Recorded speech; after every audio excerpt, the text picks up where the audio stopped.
तो दोस्तों हम शुरू करने वाले हैं सारे पोस्टों का एक्सप्लेनेशन वन बाय वन की कौन सा पोस्ट कितनी सैलरी आपको यहाँ पर देगी और कम पढ़े लिखे वालों के लिए किस तरह की जॉब प्रोफाइल यहाँ पर होती है और किस तरह से वो अपने लाइफ स्टैंडर्ड को चेंज कर सकते हैं और उनमें ग्रोथ किस तरह से होती है। मेन हर कोई दुबई आता है, तो आप भी अगर आए हैं तो आप पे हम इसीलिए वीडियो बनाए हैं कि ताकि वन बाय वन आपके सारे डाउट्स क्लियर हो सकें। ओके तो दोस्तों हम शुरू करने वाले हैं वीडियोस को उन पॉइंट्स पर जो आपके लिए काफ़ी महत्वपूर्ण हैं, जिनमें से एक महत्वपूर्ण पॉइंट ये है कि अगर आप कम पढ़े लिखे हैं और आप इधर आए हुए हैं कमाने के लिए, तो आपकी पोस्ट किस तरह से बढ़ेगी, किस तरह से आप अपना पोस्ट को अपग्रेड करेंगे और स्टेप बाय स्टेप हम आपको बताएंगे। तो बने रहिए हमारे साथ और वीडियो शुरू करते हैं नाउ। तो दोस्तों जैसे मान लिया जाए कंस्ट्रक्शन फील्ड में आप लोग आए हुए हैं और आपने अपनी जॉब स्टार्ट की है यहाँ दुबई में। आप किसी के कहने पर कंस्ट्रक्शन फील्ड में सपोज आप आते हो, तो स्टार्टिंग में आपको लेबरी से रिलेटेड काम यहाँ पर करना पड़ेगा। तो उसमें जैसे आपका ईंटा ढोना हो सकता है, आपका लेबरी में गारा माटा देना जिसे हम कहते हैं वो हो सकता है, या थोड़ा थोड़ा करके अगर आप काम बेहतर हुआ, आपके टर्म्स अच्छे बन रहे हैं, आप एक स्माइली फेस है, आप चैलेंजेस एक्सेप्ट करते हैं, इस तरह का आपका एनवायरनमेंट है, तो धीरे धीरे आप उस हिसाब से आगे लेबरी से आगे बढ़ते मिस्त्री तक भी आ सकते हैं। और मिस्त्री से होते होते अगर आपने अच्छा हुआ, आपने फील्ड के अकॉर्डिंग फिर धीरे धीरे अगर आप मार्केट अच्छी बन गई, तो आप अपने फील्ड के अकॉर्डिंग और अपने व्यवहार के अकॉर्डिंग जिस तरह का जो प्रोफाइल आपको चाहिए उसमें आप स्विच कर सकते हैं। वो पोस्ट कौन कौन से होती हैं वो हम बताते हैं वन बाय वन। तो आप बने रहे वीडियो में हमारे साथ और देखते रहिए चैनल। तो जो स्टार्टिंग फेज था उसको हम कहते हैं हेल्परी, और हेल्परी अलग अलग तरह की होती है। आपका मटेरियल हो सकता है, उठाने वाला हो सकता है, मटेरियल उठाने वाला हो सकता है, झाड़ू पोछा भी हो सकता है, और इवन आप यहाँ पर किसी मिस्त्री राज मिस्त्री के साथ इस तरह के हेल्पिंग में हो सकता है। तो और किसी इलेक्ट्रिशियन के साथ आप उसका इलेक्ट्रिशियन सपोर्टर हो सकते हैं, असिस्टेंट इलेक्ट्रिशियन हो सकते हैं, आप प्लम्बर हो सकते हैं, असिस्टेंट प्लम्बर हो सकते हैं। और तो हम स्टार्ट करने वाले हैं वन बाय वन सारे पोस्ट को। जैसे कि मान लिया जाए आप हेल्परी में स्टार्टिंग में यहाँ पर आए हैं, पढ़े लिखे बिल्कुल या कम हैं, 10th पास हैं या इससे कम हैं, और आपको डाउट है कि यार आप किस तरह का एनवायरनमेंट है बताएंगे और कैसे जॉब्स आपको मिलेगी। तो जैसे ही आप स्टार्टिंग में यहाँ पर हेल्परिंग में आएंगे, तो दोस्तों आपको सैलरी अगर कंस्ट्रक्शन फील्ड में अगर आप आ रहे हैं तो मिनिमम सैलरी आपको 900 से लेके 1000 AED, जो इंडिया का अप्रॉक्स 22,000 से लेके 20,000 तक का आपका बनता है, वो यहाँ पर आपको मिलेगा। उसमें ही आपको बहुत सारी कंपनी ऐसी होती हैं जो रेजिडेंस देती है और बहुत सारी कंस्ट्रक्शन फील्ड में कंपनी ऐसी होती है जो रहने का भी नहीं देती है। तो अगर आप मान लें इस तरह से कंपनीज में आ रहे हैं तो देख कर आएँ कि ऐसी कंपनी आपको मिले जो एटलीस्ट आपको रहने खाने का दे। अगर खाने का ना भी दे तो रहने का आपको दे, ताकि आप 300 से 400 AED आपका खाने में भी अगर लगाते हैं तो 8 से 10,000 रुपये महीना आप बचा सकें इंडिया का। तो ये होती है लेबरिंग में और या हेल्परिंग में जो स्टार्टिंग पोस्ट होती है कम पढ़े लिखे वाले लोगों के लिए। तो वहाँ से वो अपना करियर स्टार्ट करके आप अगर आ रहे हैं तो वहाँ से अपना करियर स्टार्ट कर सकते हैं और धीरे धीरे आगे बढ़ेंगे। अब हम बताएंगे कि आपका पोस्ट किस हिसाब से चेंज होगा। अगर आप हमारे हिसाब से चलते हैं, हमारे हिसाब से अगर आप काम को सीखते हैं या सिस्टम सीखते हैं, तो डेफिनेट सी बात है you will be get success in your life and may be in a short time you will be get a good opportunity eight good position in your life and your life can be settled. तो दोस्तों सबसे पहले तो ये है कि अपने आप में एक जज्बा लाना और अपने आप में कॉन्फिडेंस लाना कि हाँ मैं भी किसी से दुनिया में कम नहीं हूँ, मैं भी सबसे बेहतर हूँ और बेहतर कर सकता हूँ। तो ये इस तरह की जो विचारधारा अगर आपके अंदर आती है तो डेफिनेट सी बात है कि दुनिया में कोई भी चीज़ ऐसी नहीं है जिसको आप ना पा सको, दुनिया में कोई भी चीज़ ऐसी नहीं है जिसको आप हासिल ना कर सको। तो आप हेल्परी से आगे बढ़ते हुए मान लिया जाए वहाँ से आपका फील्ड, आपका चयन आपकी जुझारू प्रतिक्रिया के अकॉर्डिंग चेंज होगी। सपोज दैट अब आपने स्टार्टिंग अपना करियर स्टार्ट कर लिया है और आप दुबई में आ गए, यहाँ रम गए, मान लिया आपने 6 महीना साल भर जो है लेबरी की या हेल्परी की। उसके बाद अगर मान लिया जाए आपको जिस हिसाब के पोस्ट में आपको सेटल्ड होना है, जिस हिसाब के एनवायरनमेंट में आपको जाना है, आपकी थीम बन जाएगी।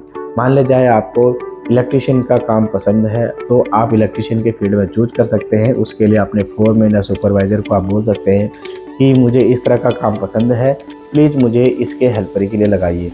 तो वहाँ से आप हेल्परी का फील्ड शुरू करते हुए आप देख सकते हैं कि वो वायरिंग कैसे डाल रहा है, वो सॉकेट कैसे लगा रहा है, सॉकेट किसको कहते हैं, वायरिंग कितने तरह की होती है, किस तरह की वायरिंग का हम कनेक्शन करते हैं, तो किस तरह की वायरिंग इसमें हो रही है, कैसे वायर को लाया जाता है, कैसे ट्रेस किया जाता है, कैसे इसका चेक किया जाता है कि वायर ओके है या नहीं, इस तरह की, और स्विच किस तरह का लगता है, टॉयलेट में कैसा स्विच लगेगा, आपका रूम में कैसा स्विच लगेगा, रूम में किस तरह की लाइट का अरेंजमेंट होगा, टॉयलेट की है, कॉरिडोर है, लिफ्ट लॉबी है, किस तरह की लाइट्स लगनी है।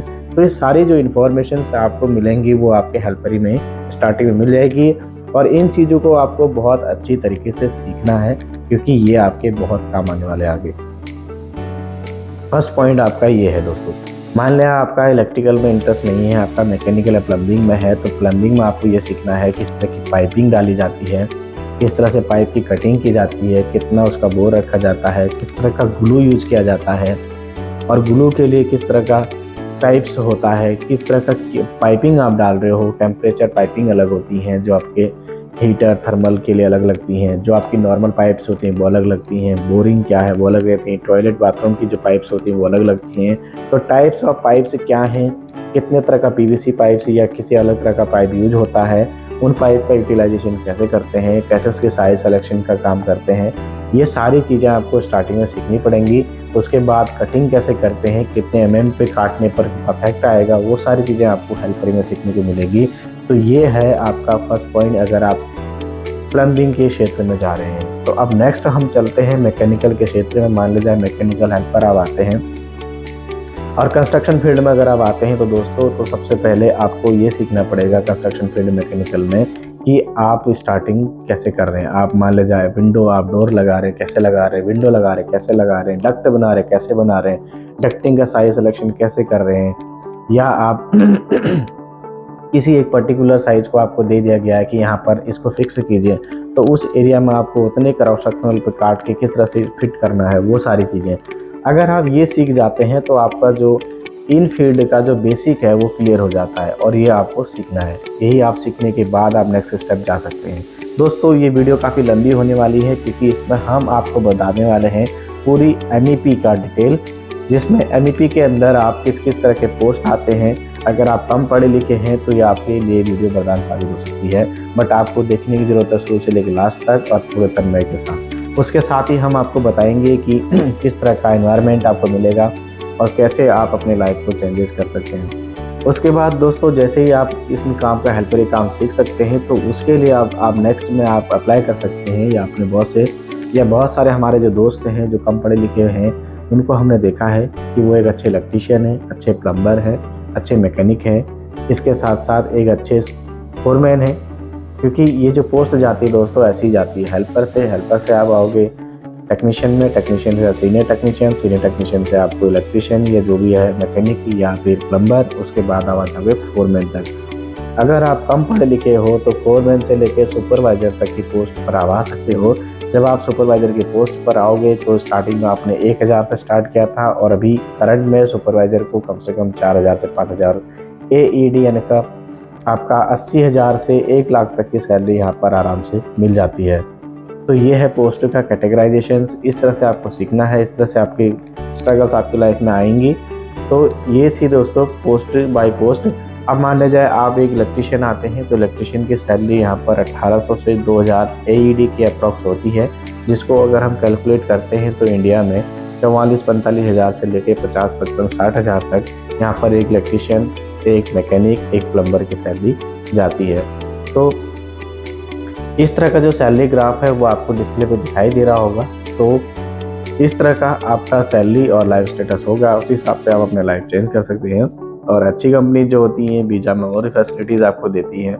तो अगर आप भी अपना करियर स्टार्ट कर रहे हैं और आप कन्फ्यूजन है कि मैं कम पढ़ा लिखा हूँ तो मैं दुबई नहीं जा सकता है, तो ये सोच अपने दिमाग से निकाल दीजिए, क्योंकि UAE यूनाइटेड अरब अमीरात आपका वेलकम करता है और वो हर बंदे का वो वेलकम करता है जिसमें जुझारू प्रतिक्रिया है, जिसमें सोचने और से उसका आपका न्यू वैकेंसी जॉब के लिए भी, लेकिन उससे कुछ कैटेगराइज होता है, उसमें आप लोग ना आए तो बेहतर है। और किसी भी एजेंट के थ्रू आ रहे हैं तो सबको पैसे ना फंसाएं पहले, क्योंकि पैसा बहुत लोग फंसाते हैं, बाद में बहुत प्रॉब्लम क्रिएट हो जाती है। क्योंकि गरीब के लिए 50,000 55,000 रुपये कलेक्ट करना बहुत बड़ी बात है, और जब वो 50,000 55,000 कलेक्ट करके इधर आ जाता है और उसके साथ धोखा होता है तो फ्रस्ट्रेशन काफ़ी ज़्यादा हो जाता है। ऐसे लोगों से हम बहुत सारे लोगों से मिलते हैं जो फ्रस्ट्रेशन के शिकार है और काफ़ी ज़्यादा प्रॉब्लम्स क्रिएट लाइफ में है। दोस्तों इस वीडियो को बनाने का एक ही मोटिव आज हमारा ये था कि बहुत सारे दोस्त हमारे ऐसे होते हैं जो कहते हैं कि यार आप हमें बताइए प्लम्बर की कितनी सैलरी मिलती है, आप बताइए इलेक्ट्रीशियन को कितनी सैलरी मिलती है, आप बताइए मैकेनिक को कितनी सैलरी मिलती है। क्या मैं मैकेनिक के लिए अप्लाई कर सकता हूँ, प्लम्बर के लिए अप्लाई कर सकता हूँ, क्या मैं इलेक्ट्रीशियन के लिए अप्लाई कर सकता हूँ? तो हाँ दोस्तों, आप कर सकते हैं। आप कम पढ़े लिखे हैं तभी कर सकते हैं, लेकिन आपके पास अगर ITI है या डिप्लोमा है तो भी आपके लिए बेस्ट है। मान लीजिए आपके पास ITI का सर्टिफिकेट है तो आप एक जूनियर इंजीनियर तक यानी कि आप जा सकते हो, सुपरवाइजर से ऊपर जा सकते हैं, इंजीनियर लेवल पे जा सकते हो। लेकिन अगर आपके पास अगर डिप्लोमा है तो आप अच्छा खासा पोजीशन यहाँ पर हासिल कर सकते हो और एक सीनियर इंजीनियर तक भी आप पोजीशन हासिल कर सकते हो। लेकिन आपके पास अगर डिग्री है और स्किल्ड है, अच्छे स्किल्ड है, तो आप आसानी से यहाँ पर अच्छा सैलरी और अच्छा पैकेज के साथ साथ अच्छी डेजिग्नेशन भी सेटल कर सकते हो। इवन कंपनी जितनी फैसिलिटीज़ आपको देंगी इस पोजीशन पर कि आप अपनी फैमिली के साथ ही पूरा दुबई में सेटल हो सकते हो, एक बेटर लाइफस्टाइल आपको मिल सकता है। तो दोस्तों, आशा करता हूँ वीडियो अच्छी लगी होगी तो लाइक, सब्सक्राइब और शेयर जरूर करें। फिर हम मिलते हैं एक नई वीडियोज़ में, तब तक के लिए हमको दीजिए इजाज़त। जय हिंद, जय भारत।